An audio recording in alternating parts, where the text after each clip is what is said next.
ఎన్టీఆర్ భరోసా pension scheme సంబంధించినటువంటి application form ఏ విధంగా ఉండబోతుంది అంటే ఇక్కడ మీరు ఒకటి గుర్తుంచుకోవాలి. ఎలా ఉంటుందనేది చెప్తున్నాను. ఇదే ఫైనల్ అయితే కాలేదు. ఈ విధంగా అయితే ఫామ్ ఉంటుంది. దీనిలో తెలిపిన ప్రతి ఒక్క రిక్వైర్మెంట్ కూడా ఎలా ఫిల్ చేయాలనేది ఈ వీడియోలో చెప్తాను. ఇంకొక విషయం గుర్తుపెట్టుకోవాల్సింది ఏంటంటే ఈ అప్లికేషన్ ఫామ్ని ఎక్కడ ఇవ్వాలి, ఎప్పుడు ఇవ్వాలి అనేది కూడా మధ్యలో అనేది చెప్తాను. ఎందుకంటే స్టార్టింగ్లోనే చెప్పేస్తే స్కిప్ చేసుకుంటూ వెళ్ళిపోతారనమాట. వివరాలు అనేది ఈ వీడియోలో తెలియజేస్తాను. ఈ వీడియోని ఎక్కడ స్కిప్ చేయకుండా చివరి వరకు చూడండి. ఈ వీడియో నచ్చితే మీ ఫ్రెండ్స్కి, మీ ఫ్యామిలీ మెంబర్స్కి షేర్ చేయండి. వాళ్ళకి ఈ ఇన్ఫర్మేషన్ యూజ్ అవ్వచ్చు. అలాగే మన ఛానల్ని కొత్తగా ఎవరైనా చూస్తున్నట్లయితే సబ్స్క్రైబ్ చేసుకొని ఒక చిన్న లైక్ చేయండి. మీరు చేసే ఒక చిన్న లైక్ వల్ల మాకు చాలా ఎంకరేజింగ్గా ఉండి కొత్త అప్డేట్స్ అనేవి చెప్పగలుగుతాము. ఇంకా వివరాల్లోకి వెళ్తే ఎన్టీఆర్ భరోసాకి సంబంధించిన అప్లికేషన్ ఎలా ఫిల్ చేయాలి, దానికి కావాల్సిన డాక్యుమెంట్స్ ఎక్కడ ఇవ్వాలి, ఈ వీడియోలో టాపిక్ అన్నమాట. అదేవిధంగా 50 సంవత్సరాలకు వచ్చే పెన్షన్ ఏదైతే ఉందో సామాజిక భద్రత పెన్షన్కు సంబంధించి కూడా అప్లికేషన్ కూడా ఏ విధంగా ఉండబోతుంది. అదేవిధంగా మరికొన్ని పెన్షన్లు, వితంతువులు కావచ్చు, ఒంటరి మహిళల పెన్షన్ కావచ్చు, అలానే వికలాంగులకు సంబంధించిన పెన్షన్ అప్లికేషన్ ఏ విధంగా ఉంటుంది, వాళ్ళకి ముందుగా మన ఛానల్లో వీడియోస్ అనేది చేస్తాను. ఇక వివరాల్లోకి వెళ్తే గ్రామ వార్డు సచివాలయం ఆంధ్రప్రదేశ్ ప్రభుత్వం ఎన్టీఆర్ భరోసా అని అప్లికేషన్ అనేది ఎలా ఫిల్ చేయాలంటే ఫస్ట్ వచ్చేసి మీకు డేట్ అనేది ఉంటుంది. ఏ రోజు అయితే మీరు అప్లై చేస్తున్నారో దానికి సంబంధించిన డేట్ అనేది అందులో ఎంటర్ చేయాలన్నమాట.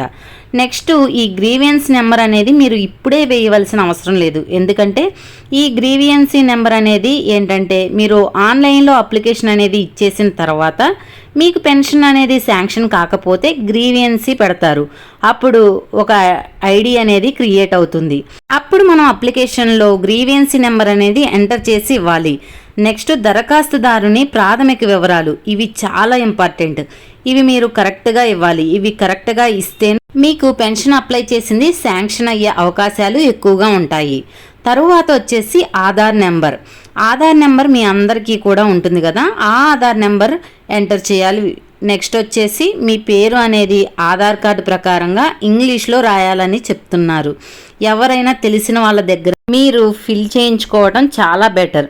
కొంచెం చదువుకున్న వాళ్ళ దగ్గర అయితే ఫిల్ చేయించుకోండి. ఆధార్ కార్డు ప్రకారం ఏ విధంగా అయితే ఉంటుందో ఆ విధంగానే ఇందులో అనేది ఎంటర్ చేయాలి. తరువాత ఆధార్ కార్డులోని తండ్రి పేరు ఇవ్వండి, లేదా భర్త పేరు అంటే భర్త పేరు అనేది ఇవ్వాలి. నెక్స్ట్ రాయాలన్నమాట. ఆధార్లో ఉన్న దాని ప్రకారంగానే అది కూడా ఇంగ్లీష్లోనే రాయాలి. లింగం అంటే స్త్రీనా పురుషుడా అని ఏదైతే అది రాయాలి. ఆధార్ కార్డు ప్రకారం వయసు అనేది రాయాలి. ఆధార్ కార్డు ప్రకారంగా రోజు, నెల, సంవత్సరం అనేది ఇస్తారు. డేట్ ఆఫ్ బర్త్ ఎంటర్ చేసి పక్కన ఏజ్ అనేది రాయాలి. తరువాత కులం ఎంటర్ చేయాలి. మీరు ఏ క్యాస్ట్కి సంబంధించిన వాళ్ళనేది, మతం వచ్చేసి హిందువా, ముస్లిమా లేదా క్రిస్టియనా అనేది ఎంటర్ చేయాలి. తరువాత వచ్చేసి విద్యార్హత, మీరేమన్నా చదువుకొని ఉంటే అది కూడా అందులో రాయాలన్నమాట. నెక్స్ట్ వచ్చేసి వైవాహిక స్థితి, మీరు మ్యారేజ్ చేసుకున్నారా లేదా వితంతువా, డైవర్స్డా అనేది టిక్ పెడితే చాలు. పక్కన రాసినా కూడా మంచిదే. నెక్స్ట్ మొబైల్ నెంబర్ అనేది ఇచ్చేటప్పుడు మీరు మీ ఆధార్ నెంబర్కి ఏ మొబైల్ నెంబర్ అనేది లింక్ చేసుకుని ఉంటారో రీసెంట్గా మొబైల్ నెంబర్ తప్పనిసరిగా ఎంటర్ చేయండి, అందులో రాయండి. ఆధార్కి ఏది ఇచ్చారో ఆ మొబైల్ నెంబర్ మాత్రమే రాయండి. పర్మనెంట్ అడ్రస్ అనేది రాయాలి. మీరు ఇప్పుడు ప్రస్తుతం ఉంటున్న అడ్రస్ పర్మనెంట్ అడ్రస్ అయితే అది రాయండి. లేదంటే మీరు ఎక్కడో ఉంటున్నట్లయితే మాత్రం మీ పర్మనెంట్ అడ్రస్ మాత్రమే ఎంటర్ చేయాలన్నమాట. పర్మనెంట్గా మీకు ఆధార్ కార్డులో ఏదైతే ఉంటుందో ఆ అడ్రస్ని ఎంటర్ చేయాలి. తరువాత ప్రస్తుతం ఉన్నటువంటి అడ్రస్, మీరు ఒకవేళ ఏదైనా పని మీద కానీ బిజినెస్ మీద కానీ ఎక్కడైనా ఉంటున్నట్లయితే ఆ యొక్క అడ్రస్ అనేది రాయాలి. తర్వాత వచ్చేసి పెన్షన్ రకం, మీరు గుర్తుంచుకోవాల్సింది ఏంటంటే ఏ పెన్షన్కి అప్లై చేసుకుంటున్నారో, వృద్ధాప్య పెన్షనా, లేదా వితంతు పెన్షనా, లేదా వికలాంగుల పెన్షనా, ఒంటరి మహిళ పెన్షనా, చేనేత, మత్స్యకార, అలాగే అభయహస్తము, ట్రాన్స్జెండర్, డప్పు కళాకారులు, చర్మకారులు, కల్లుగీత కార్మికులు, ఇలా ఏదైతే అది టిక్ పెట్టి దాంట్లో రాయాలన్నమాట. వికలాంగుల పెన్షన్ అయితే సదరం ఐడి ఉంటుంది. ఆ ఐడి అనేది తప్పనిసరిగా రాయాలి అందులో. ఇప్పుడు ఆల్రెడీ స్లాట్స్ అనేవి బుక్ అవుతున్నాయి, సెప్టెంబర్ వరకు ఉన్నాయి. స్లాట్స్లో బుక్ చేసుకుంటే మీకు సదరం ఐడి అనేది వచ్చేస్తుంది. ఆ ఐడి అనేది ఖచ్చితంగా మీరు దానిలో రాస్తేనే మీకు ఈ పెన్షన్ అనేది వస్తుంది. అంతకు ముందు పాత అప్లికేషన్లో వాలంటీర్ కస్టమ్ ఐడి, వాలంటీర్ పేరు, వాలంటీర్ ఫోన్ నెంబరు ఇవన్నీ ఉండేవి. నేను మొదట్లోనే చెప్పాను, ఈ అప్లికేషన్ ఫైనల్ కాదు, ఇలా ఉంటుందని చెప్తున్నాను. అప్లికేషన్ ఇలా ఈజీగా మీకు ఎలా రాయాలి, మీరు ఎలా రాస్తే మీకు పెన్షన్ అనేది వస్తుందనేది ఈ విధంగా ఉంటుందని చెప్తున్నాను. అలానే దరఖాస్తుదారుని ఉపకులం అంటే సబ్ క్యాస్ట్ అంటారు. ఇప్పుడు ఫర్ ఎగ్జాంపుల్ ఎస్సీ అనుకోండి, ఎస్టీ అనుకోండి, సబ్ క్యాస్ట్లో ఉంటాయి కదా, యానాది, ఎరుకుల ఇలా ఉంటాయి అన్నమాట. అవన్నీ కూడా రాయాలి. ఒకవేళ ఎస్సీ అనుకోండి, మాల, మాదిగా ఇలా కొన్ని ఉంటాయి. అలానే బీసీలు అయితే రజకులు అలా కొన్ని ఉంటాయి. అవన్నీ కూడా రాయాలి. రిలేషన్ పేరు రాస్తే రాయండి, లేకపోతే లేదు. పంచాయతీ పేరు అనేది మీ పంచాయతీ ఏ పరిధిలో ఉంది, మీ గ్రామం అనేది ఏ పరిధిలో ఉంది అనేది ఆ పేరు అనేది రాయాలి. తర్వాత ఇన్కమ్ సర్టిఫికేట్ నెంబర్ అనేది రాయాలి. ఆల్రెడీ మీరు ఇన్కమ్ సర్టిఫికేట్ అనేది అప్లై చేసుకుని ఉండాలి పెన్షన్ అప్లై చేయడానికన్నా ముందే.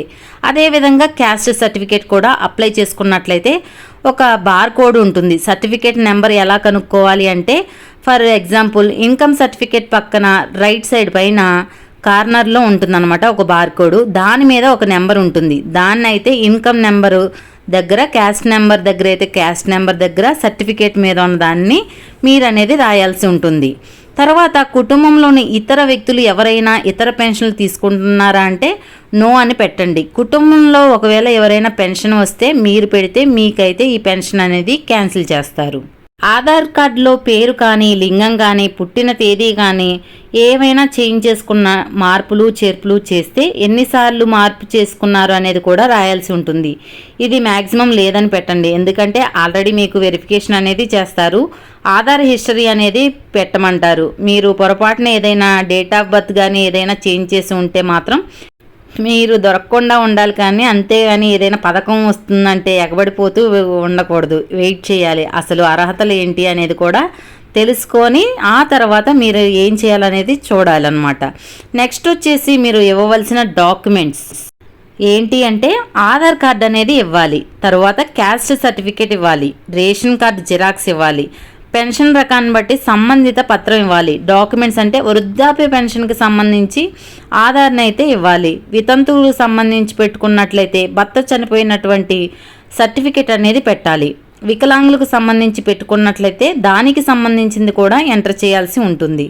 ఆధార్ హిస్టరీ జిరాక్స్ అనేది ఇవ్వాలి. ఇన్కమ్ సర్టిఫికేట్ జిరాక్స్ పెట్టాలి. కరెంట్ బిల్ చూసుకున్నట్లయితే సంవత్సరానికి యావరేజ్గా 300 యూనిట్లు దాటినట్లయితే మీ యొక్క పెన్షన్ అనేది క్యాన్సిల్ అయిపోతుంది. పెన్షన్లను అయితే చాలా నీట్గా వెరిఫికేషన్ అయితే చేస్తున్నారు. చాలామంది అయితే పెన్షన్ అయితే తీసేశారు. వచ్చే నెలలో అయితే మీరు గ్రీవియన్సీ పెట్టుకునే ఆప్షన్ అయితే వస్తుంది. ఆ గ్రీవియన్సీ ఎలా పెట్టాలనేది నేను మీకు తెలియజేస్తాను. అప్లికేషన్లో పాస్పోర్ట్ సైజ్ ఫోటో పెట్టి దాని మీద మీ యొక్క సంతకం అనేది పెట్టాలి. అధికారులైతే ఎంపీడీఓ ఆఫీస్కి అయితే పంపిస్తారు. వాళ్ళు వెరిఫై చేసుకొని వాళ్ళు ఒక స్టాంప్ అనేది వేస్తారు. ఆ స్టాంప్ కొట్టి మీకు పెన్షన్ అనేది శాంక్షన్ చేస్తారు. పెన్షన్ లిస్టులోకి మీ నేమ్ వచ్చిన వెంటనే పెన్షన్ కార్డు కూడా ఇస్తారు. ఈ విధంగా మనం అప్లికేషన్ ఎలా ఉంటుందనేది తెలుసుకుందాం కదా. ఈ వీడియో పట్ల ఎట్లాంటి డౌట్స్ ఉన్నా కమెంట్ సెక్షన్లో కమెంట్ చేయండి, రిప్లై ఇస్తాను. ఈ వీడియో నచ్చితే లైక్ చేయండి, మన ఛానల్ని సబ్స్క్రైబ్ చేసుకొని పక్కనే ఉన్న బెల్ ఐకాన్ మీద క్లిక్ చేయండి. మరొక కొత్త అప్డేట్తో మీ ముందుంటాను.